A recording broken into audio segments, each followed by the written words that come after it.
శ్రీమాత్రే నమ. మిత్రులందరికీ శుభోదయం. ఈరోజు శ్రీ క్రోధనామ సంవత్సర వైశాఖ శుద్ధ విధియ శుక్రవారం. ఈరోజు విధియ ఉదయం 5:48 వరకు ఉంది. తదుపరి తదియ. ఈరోజు మే 10, 2024 తేదీ శుక్రవారం. ఈరోజు అక్షయ తృతీయ. ఈరోజు వజ్యం ఉదయం 6:20 వరకు ఉంది. మరలా వజ్యం సాయంత్రం 6:10 అయితే 7:45 వరకు ఉంది.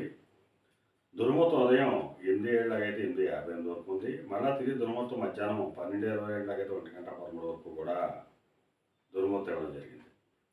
ఈరోజు రోహిణి నక్షత్రం మధ్యాహ్నం 12:36 వరకు ఉంది. తదుపరి మృగశిర. ఈరోజు పంచాంగరీత్యా ఈ రకమైనటువంటి ఫలితాలు గోచరిస్తున్నాయి. అలాగే ఈరోజు అక్షయ తృతీయ. ఈ అక్షయ తృతీయ రోజు బంగారం కానీ వెండి కానీ కొన్నట్టయితే అవి వృద్ధి చెందుతాయని చెప్పి పూర్వం నుంచి కూడా మనకి ఒక రకమైనటువంటి నమ్మకం ఉంది. ఇది ప్రాక్టికల్గా కూడా చాలామందికి, నా మిత్రులందరికీ కూడా ఇది సక్సెస్ అయింది. అందువలన మన మిత్రులందరూ కూడా యథాశక్తి ఈరోజు వారి యొక్క అదృష్ట సంఖ్యను బట్టి అన్ని గ్రాములు బంగారాన్ని కొనుక్కున్నట్టయితే బంగారం వృద్ధి చెందుతుందని చెప్పి మనం తెలియజేయడం జరుగుతుంది.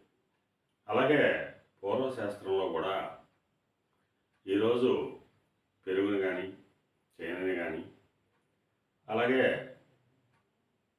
పండితుల్ని గౌరవించడం, అంటే మామిడి పళ్ళు సీజన్ కాబట్టి మామిడి పళ్ళు ఇచ్చి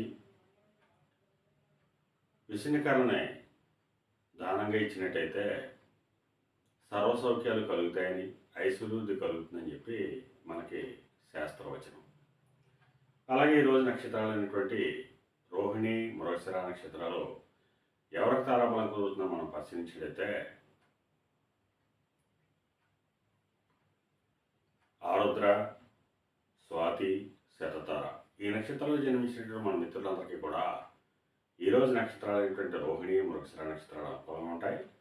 అందువల్ల ఇప్పుడు చెప్పుకున్నటువంటి నక్షత్ర జాతకులందరికీ ఈరోజు శుభకరంగా ఉండే అవకాశం ఉంది. అలాగే ఈరోజు రాశిఫలాలను మనం పరిశీలించినట్లయితే మేషరాశిలో జన్మించిన వారికి ఈరోజు విశేషమైనటువంటి ధనలాభం కలిగేటువంటి అవకాశం ఉంది. వీరు తలపెట్టినటువంటి ఏ కార్యక్రమైనా కానీ విజయవంతంగా పూర్తి అయ్యేటువంటి అవకాశం ఉంది. వృషభ రాశిలో జన్మించిన వారికి ఈరోజు ధనాదాయం బాగుంటుంది. సంఘంలో గౌరవ మర్యాదలు పెరిగేటట్టు అవకాశం ఉంటుంది. మిథున రాశిలో జన్మించిన వాళ్ళకి అతి సామాన్యంగా ఉంటుంది. ఆరోగ్యభంగా ఏర్పడుతుంది. కార్యటంకాలు ఏర్పడతాయి. కర్కాటక రాశిలో జన్మించిన వాళ్ళకి చేసేటువంటి వ్యాపారాలు లాభసాటిగా ఉంటాయి. లాభాలు ఆర్జించేటట్టు అవకాశం ఉంటుంది. సింహరాశిలో జన్మించిన వాళ్ళకి నిరుద్యోగులకి ఉద్యోగ అవకాశాలు పెరిగేటట్టు అవకాశం ఉంటుంది. ఉద్యోగస్తులకి ప్రమోషన్ కానీ ఇంక్రిమెంట్లు కానీ వచ్చేటట్టు అవకాశం ఉంటుంది. కన్యారాశిలో జన్మించిన వాళ్ళకి పితృరాజధానికి సంబంధించి శుభవార్తలు అంటారు. వారికి సంబంధించి తీసుకున్న నిర్ణయాలన్నీ కూడా ఈరోజు సఫలమయ్యేటట్టు అవకాశం ఉంది. తులారాశిలో జన్మించిన వాళ్ళకి అతి సామాన్యంగా ఉంటుంది. ఆరోగ్యభంగా ఏర్పడేటట్టు అవకాశం ఉంటుంది. వృశ్చిక రాశిలో జన్మించిన వాళ్ళకి కళత్రపూర్వక ధనలాభం కలుగుతుంది. ఒక స్త్రీ వలన ధనాదాయ వనరులు పెరిగేటట్టు అవకాశం ఉంటుంది. ధనురాశిలో జన్మించిన వాళ్ళకి అంతర్గత బహిర్గత శత్రువుల వలన అనేక ఇబ్బందులు ఎదుర్కొనే అవకాశం ఉంటుంది. మకర రాశిలో జన్మించిన వాళ్ళకి సంతానానికి సంబంధించి శుభవార్తలు అంటారు. వారికి సంబంధించి తీసుకున్న నిర్ణయాలన్నీ కూడా ఈరోజు సఫలమయ్యేటట్టు అవకాశం ఉంటుంది. కుంభరాశిలో జన్మించిన వాళ్ళకి ఆకస్మిక ప్రయాణాలు చేయవలసిన అవసరం ఉంటుంది. అటువంటి ప్రయాణాల్లో ప్రమాదాలు ఉంటాయి కాబట్టి తగిన జాగ్రత్తలు తీసుకోవాల్సిందిగా శాస్త్రీయ తెలియజేయడం జరుగుతుంది. మేన రాశిలో జన్మించిన వాళ్ళకి పరాక్రమంతమైనటువంటి ఆదాయ వనరులు ఏర్పడతాయి. కార్యజయం కలుగుతుంది. ఈరోజు ద్వాదశ దశక ఫలితాలు ఈ రకంగా తెలియడం జరిగింది.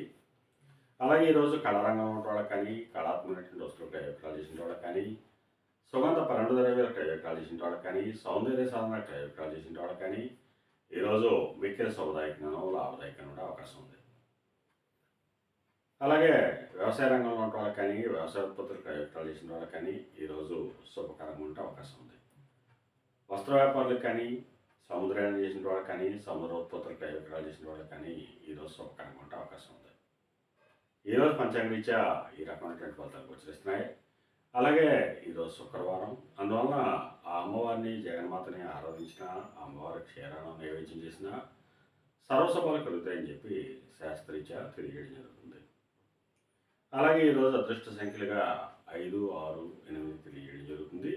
ఈ అదృష్ట సంఖ్యలు కలిగిన మన మిత్రులందరికీ కూడా ఈ రోజంతా శుభకరంగా ఉండే అవకాశం ఉంది.